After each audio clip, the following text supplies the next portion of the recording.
بسم اللہ الرحمن الرحیم۔ السلام علیکم۔ روئے زمین پر اولین موت، یہ اس وقت کا واقعہ ہے جب روئے زمین پر انسانی زندگی ابتدائی حالات میں تھی اور حضرت حوا کے بطن سے ایک لڑکا اور ایک لڑکی پیدا ہوتے تھے۔ ایک ساتھ پیدا ہونے والے لڑکے اور لڑکی کا نکاح دوسری مرتبہ پیدا ہونے والے لڑکے اور لڑکی کے ساتھ کر دیا جاتا تھا۔ حابیل اور قابیل یہ دونوں حضرت آدم علیہ السلام کے بیٹے ہیں۔ جب یہ جوان ہوئے تو دستور کے مطابق حضرت آدم علیہ السلام نے قابیل کا نکاح غازہ کے ساتھ جو حابیل کے ساتھ پیدا ہوئی تھی کرنا چاہا، تو قابیل اس بات پر رضامند نہیں ہوا کیونکہ اقلیمہ غازہ کے مقابلے میں زیادہ خوبصورت تھی جو قابیل کے ساتھ پیدا ہوئی تھی۔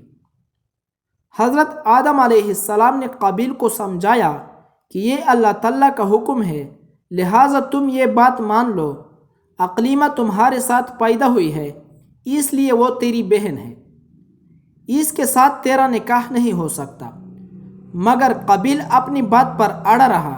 بالآخر حضرت آدم علیہ السلام نے ان دونوں بھائیوں کو حکم دیا کہ تم دونوں اپنی اپنی قربانی اللہ کے حضور میں پیش کرو، جس کی قربانی مقبول ہوگی وہی اقلیمہ سے نکاح کا حقدار ہوگا۔ اس زمانے میں قربانی کی مقبولیت کی علامت یہ تھی کہ لوگ اپنی قربانیاں پہاڑ پر رکھ دیتے تھے اور آسمان سے آگ آ کر انہیں کھا جاتی تھی۔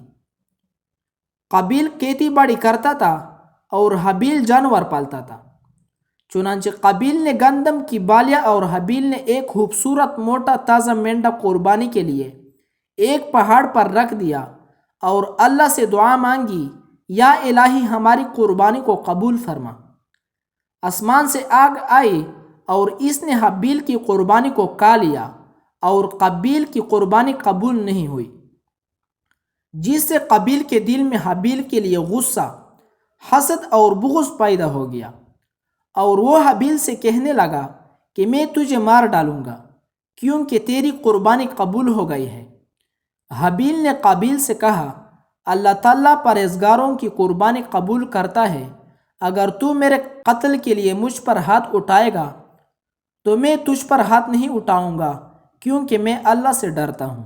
قربانی دے کر دونوں بھائی حضرت آدم علیہ السلام کے پاس آئے۔ آدم علیہ السلام نے فرمایا، اے قابیل، تیری بہن اقلیمہ اب حابیل پر حلال ہوئی اور تجھ پر حرام۔ قابیل اب مایوس ہو چکا تھا کہ اقلیمہ اس کی نکاح میں نہیں آ سکتی، اس لیے وہ حابیل کو مارنے کی تدبیر میں رہنے لگا۔ اس دوران آدم علیہ السلام جب مکہ چلے گئے تو ایک دن قابیل نے دیکھا کہ حابیل سو رہا ہے، تو سوچنے لگا کہ اسے کس طرح سے ماروں کیونکہ اس زمانے تک کسی نے کسی کو نہیں مارا تھا۔ جب شیطان نے دیکھا کہ اسے قتل کرنے کا طریقہ نہیں آتا تو اس لعین نے ایک جانور پکڑا اور اس کا سر ایک پتھر پر رکھ کر دوسرا پتھر زور سے اس کے سر پر دے مارا، جس سے وہ جانور اسی وقت مر گیا۔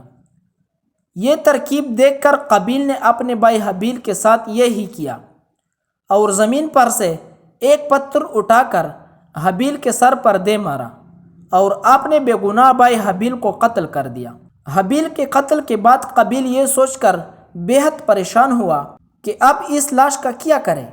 یہ روئے زمین پر کسی انسان کا پہلا قتل تھا کیونکہ اس سے پہلے کوئی آدمی مرا ہی نہیں تھا، اس لیے قابیل حیران و پریشان تھا کہ بھائی کی لاش کو کیا کروں۔ چنانچہ وہ کئی روز تک بھائی کی لاش کو اپنی پیٹھ پر لاد کر پھرتا رہا۔ اللہ تعالیٰ کو اپنے اس نیک بندے کی لاش کی بے حرمتی منظور نہ تھی، چنانچہ اس جگہ پر دو کوے آئے اور وہاں آ کر آپس میں لڑے اور ایک نے دوسرے کو مار ڈالا۔ پھر زندہ کوے نے اپنی چونچ اور پانجوں سے زمین پر گڑھا کھودا اور اس میں اس مرے ہوئے کوے کو ڈال کر مٹی سے دبا دیا۔ کوے کو دیکھ کر قابیل اپنے اوپر ملامت کرنے لگا کہ میں اس کوے سے بھی گیا گزرا ہوں کہ اتنا بھی نہ کر سکا۔ اس طرح قابیل کو معلوم ہوا کہ حابیل کی لاش کو زمین میں گڑھا کھود کر دفن کر دینا چاہیے، چنانچہ اس نے ایک گڑھا کھود کر اس میں اپنے بھائی حابیل کی لاش کو دفن کر دیا۔